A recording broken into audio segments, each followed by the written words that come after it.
Voilà, retour au midi actualité avec Jean-Philippe Trottier sur les ondes de Radio Ville-Marie. Dans 15 secondes, il sera midi et 39. Donc, il nous reste 21 minutes avant la fin de l'émission.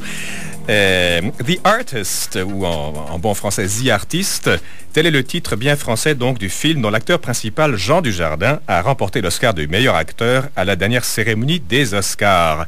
La vedette du film s'est adressée au public et aux millions de téléspectateurs dans la langue de Molière, s'il vous plaît. Mathieu Bocoté, chroniqueur, y a vu le signe qu'il est possible d'être universel sans nécessairement parler le langage de la mondialisation dont je vous laisse deviner lequel il est. Mathieu, bonjour. Bonjour. Donc, vous avez vu ça à la télévision? Oui, ben, comme plusieurs, mais je suivais depuis quelque temps appelons ça l'apparition publique de Jean Dujardin comme personnage, d'une certaine manière, à cause du film The Artist, justement.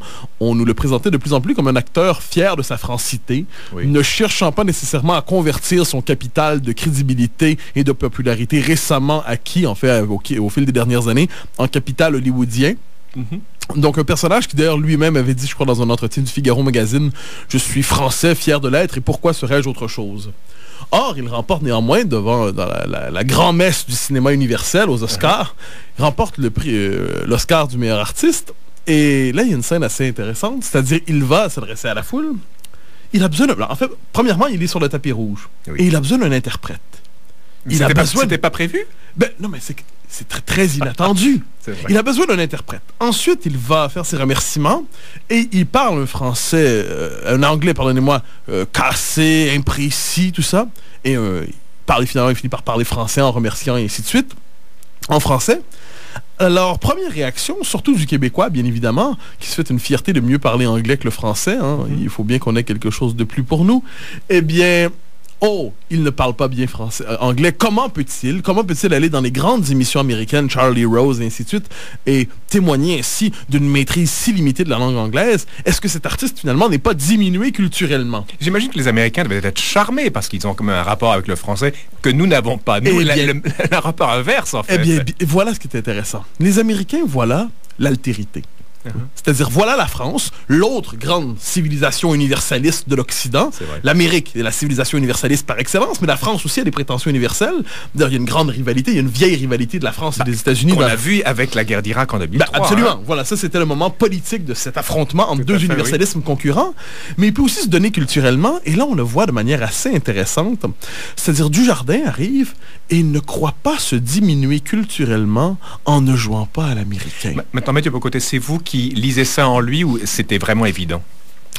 Probablement de part des deux, c'est-à-dire, comme je dis, j'ai suivi le personnage, ces espèces d'affirmations répétées de la fierté de sa francité, de son appartenance française. Tu sais que la France est le cadre naturel du déploiement de son identité artistique, ce qui ne veut pas dire qu'il boude les États-Unis, manifestement, il n'avait pas l'air de bouder ce soir-là. Mais il ne s'est pas rendu aux États-Unis en voulant jouer le rôle d'une pâle copie de l'américain, mais il y est allé en tant que Français.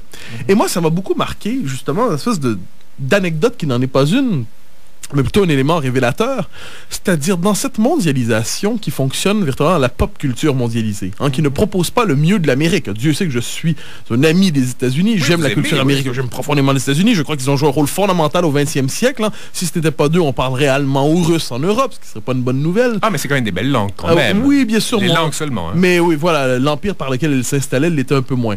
Alors, l'Amérique est une nation absolument estimable, mais la pop culture mondialisée, qu'on nous offre aujourd'hui à la manière d'une purée universelle dans laquelle chacun devrait se dissoudre, hein, et qui fonctionne dans le global English, avec le globish, comme on dit, avec un nombre minimal de mots que chacun devrait pouvoir parler sans accent pour être capable justement d'avoir des interactions convenues et festives et harmonieuses dans la société mondialisée.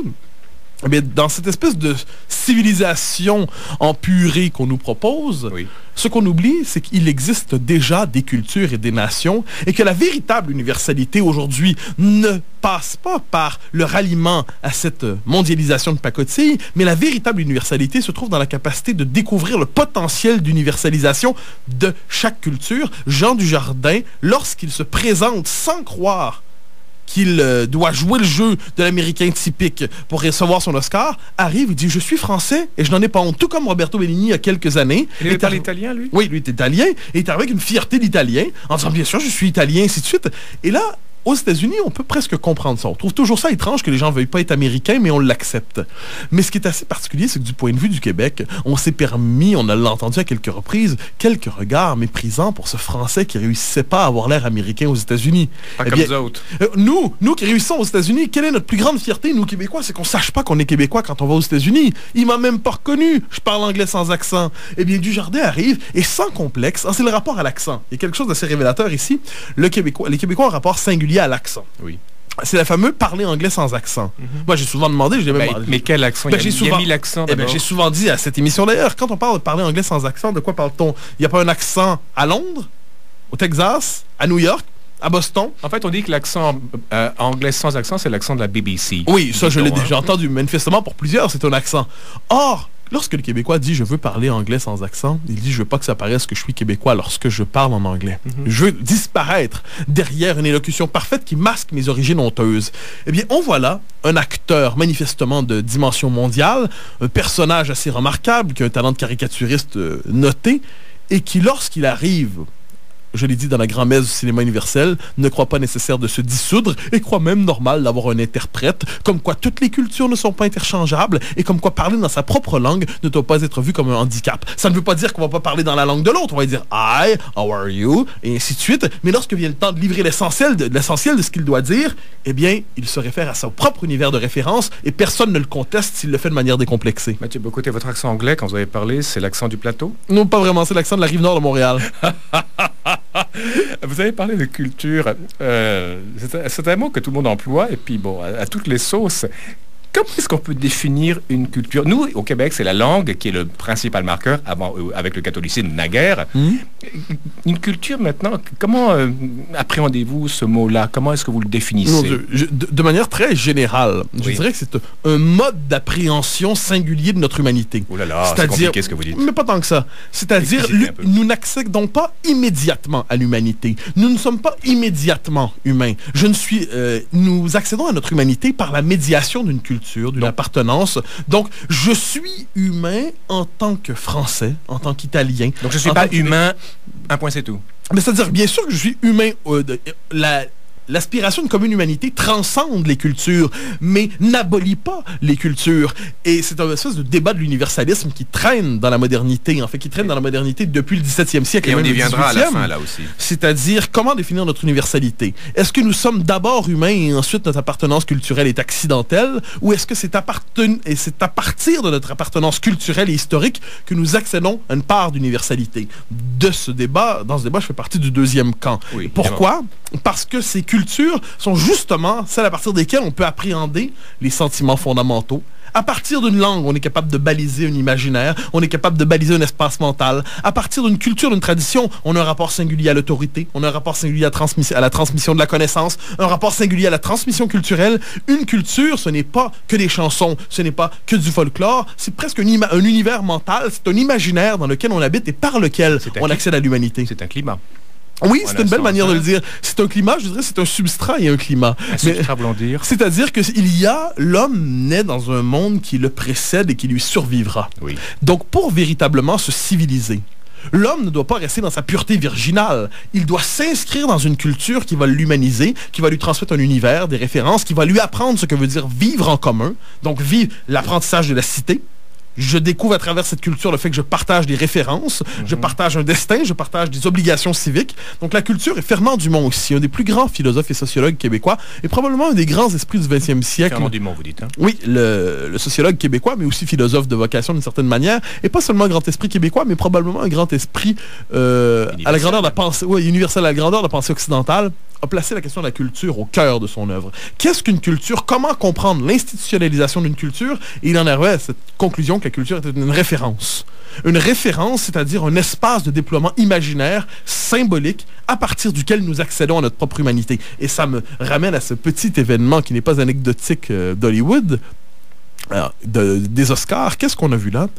On a vu un homme qui n'a pas cru devoir laisser sa culture au placard ou à la porte d'entrée des Oscars pour affirmer son talent, son existence publique, il s'est présenté publiquement porteur d'une charge culturelle. Et probablement qu'en faisant ça, il n'était pas occupé à théoriser tout ça.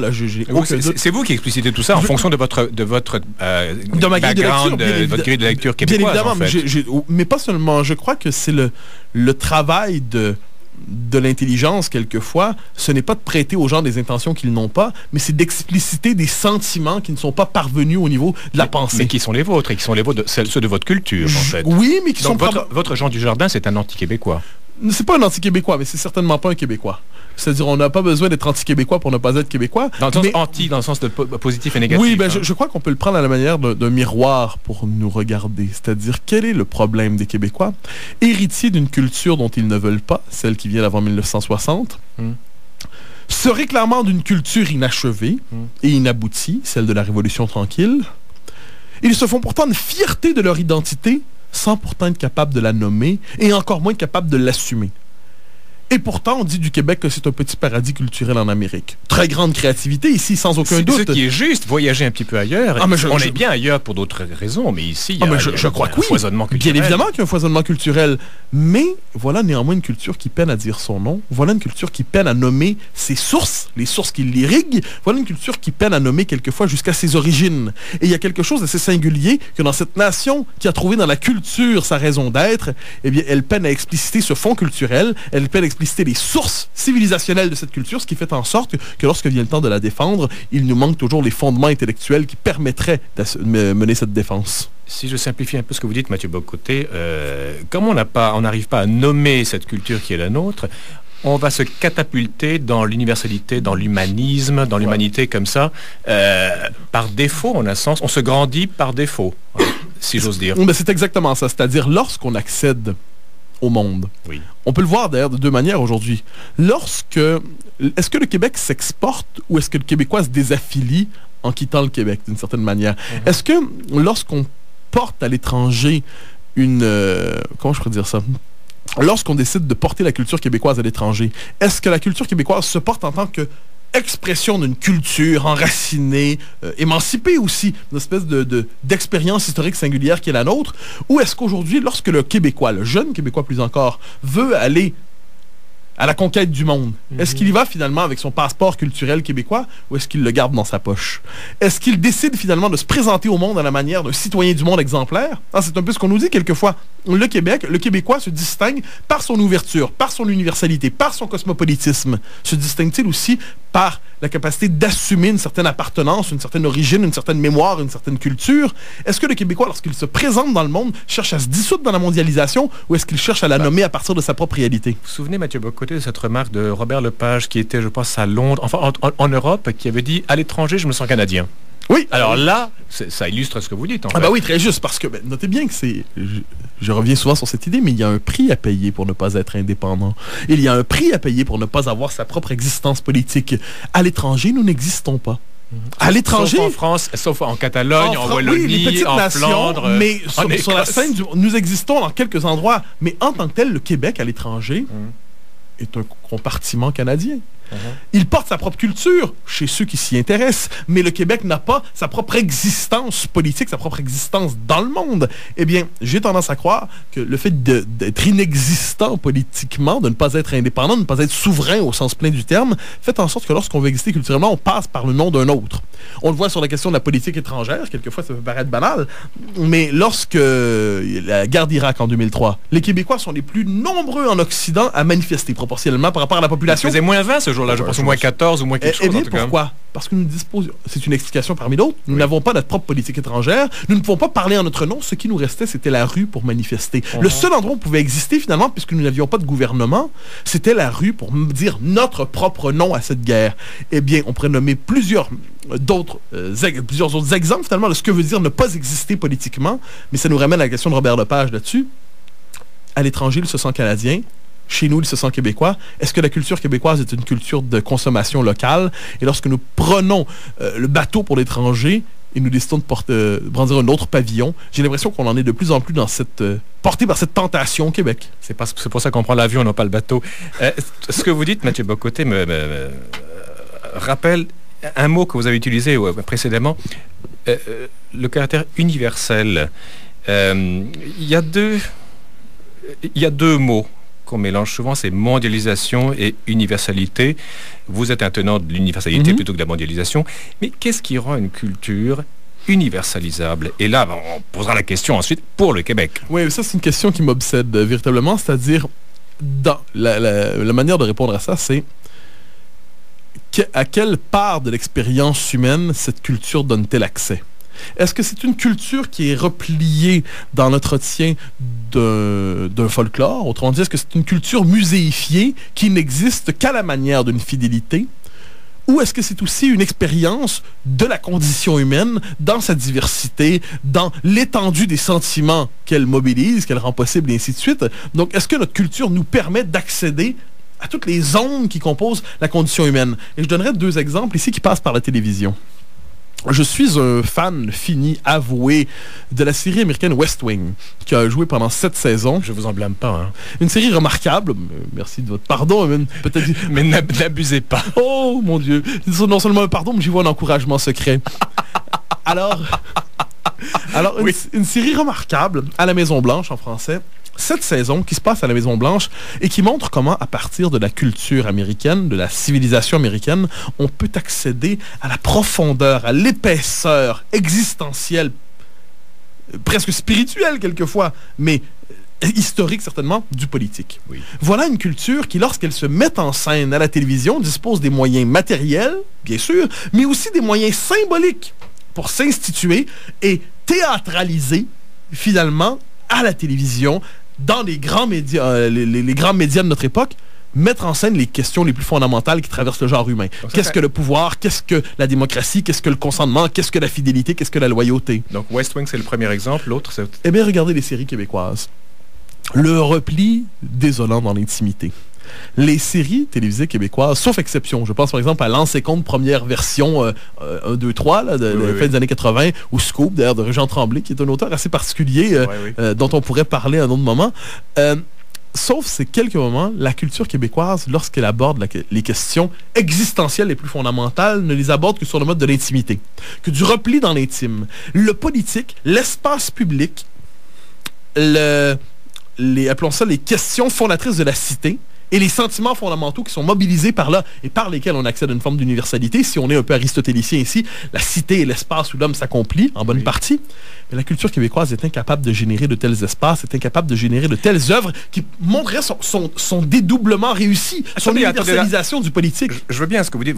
Au point de vue politique, je serais sans doute d'accord avec vous, Mathieu Bocoté, mais au niveau de la poésie, de l'art, je pense à Vigneault, par exemple. Bon, on va l'appeler un barde, quelqu'un de local, mais il a un message à portée universelle aussi. Mais je suis absolument d'accord, mais je ne suis pas en train de condamner la culture québécoise, je parle de la culture populaire québécoise médiatisée contemporaine. J'aime profondément Vigneault, c'est pour ça que je parlais des œuvres télévisuelles, c'est-à-dire les masses médias. Non, j'aime profondément Vigneault, pas seulement lui, la chanson québécoise des années 60 à 80 est absolument merveilleuse, c'est pas pour rien que c'est elle qu'on joue à la Saint-Jean d'ailleurs, c'est parce que pendant 20 ans on était capable de produire des classiques à la chaîne, c'est quand même pas mal. Ce petit peuple qui rêvait d'émancipation était capable à partir de ce désir d'émancipation d'accoucher d'une culture assez remarquable. Travaillé par le rêve du pays d'ailleurs. Mais lorsqu'on regarde dans les productions contemporaines, je dirais plus télévisuelles que cinématographiques, donc la télévision que nous consommons pour nous représenter finalement, les représentations des problèmes qui touchent le Québécois sont des problèmes normalement refoulés, repliés dans l'intimité. Nous ne sommes pas capables d'accéder aux politiques, qui est un lieu, le lieu privilégié de l'universalisation de l'homme d'une certaine manière, et lorsqu'on aborde le politique, c'est simplement la manière de Bunker, rappelez-vous cette série, où si la tendance se maintient sous le mode de la parodie, du cynisme, d'une comédie un peu morbide, nous n'accédons aux politiques que par la dérision. Or, un peuple, une société qui n'accède aux politiques que par la dérision est une société qui est incapable d'accoucher de son propre destin. Je constate d'ailleurs que politiquement, on le voit encore aujourd'hui. Donc ce contraste, par exemple, dans la mise en scène du politique, dans la culture populaire, dans la culture télévisuelle, entre la France a réussi à mettre en scène le politique, les États-Unis, le Québec, eh bien, on voit que cette carence d'existence politique est visible jusqu'à notre culture télévisuelle et qui, là, s'en dit beaucoup sur les faiblesses de la culture québécoise. Une minute, Mathieu Bocoté. Vous ne pensez pas que le catholicisme a été un vecteur d'universalité au Québec? Ah ben oui, on voit la statuaire qui est ouverte sous le monde, on voit la grandeur des bâtiments, on peut critiquer le moralisme de l'Église, mais le catholicisme a donné au Québec et au Canada français sa grandeur. Avant la Révolution tranquille, sans aucun doute, le catholicisme est ce par quoi nous accédons au monde. Nous sommes privés d'existence politique, nous sommes condamnés au repli provincial. Par quel mode d'accès? Quel est notre mode d'accès au monde? C'est l'Église, c'est le catholicisme. Donc, ce qui fait en sorte qu'on va fournir comme peuple des quantités astronomiques de missionnaires, parce que c'était la manière, finalement, de s'inscrire dans le monde. C'était par le missionnariat, par l'Église, et ainsi de suite. Et on avait été remarqué par le cardinal Ottaviani, qui était une grande figure de Vatican, de Dieu. Oui, très juste. C'est très juste. Alors, de ce point de vue-là, l'Église catholique était notre vecteur d'universalisation. Il est légitime qu'avec la Révolution tranquille, on soit passé à un autre mode d'universalisation, que c'est celui du politique directement, mais je constate que pour l'instant, nous n'avons toujours pas réussi cette universalisation par le politique de la culture québécoise. On est devenu de la racine à l'abstraction. C'est une bonne manière de dire les choses, sans avoir trouvé le moyen de faire avoir l'institution. Mathieu Bocoté, la semaine prochaine. Au grand plaisir. Merci beaucoup.